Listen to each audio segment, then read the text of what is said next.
அனைத்து இந்திய அண்ணா திமுகவினுடைய பொதுச் செயலாளர் எடப்பாடி பழனிசாமி அவர்கள்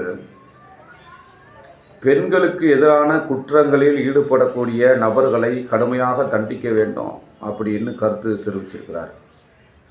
அவர் மட்டுமல்ல, அனைத்து கட்சியில் இருக்கக்கூடிய தலைவர் பெருமக்கள் எல்லாமே இந்த கருத்தை வலியுறுத்துகிறாங்க. ஒரு சின்ன யோசனை என்ன அப்படின்னா, தான் கட்சியில் இருக்கக்கூடிய உறுப்பினர்கள்லேருந்து, தலைவர்கள்லேருந்து, மாவட்ட பொறுப்பாளர், மாநில பொறுப்பாளர், ஒன்றிய பொறுப்பாளர், கிளைக்கழக பொறுப்பாளர் அனைவரும் ஒவ்வொரு கட்சியிலும் இருக்காங்க. அந்த தொண்டர்கள்ட்ட முதல்ல பெண்களுக்கு எதிரான குற்றச்சம்பவங்களில் ஈடுபடக்கூடாது அப்படின்னு வெளிப்படையாக கமிட்டி கூட்டம் போட்டு, கலந்துரையாடல் கூட்டம் போட்டு தீர்மானம் போடுங்க.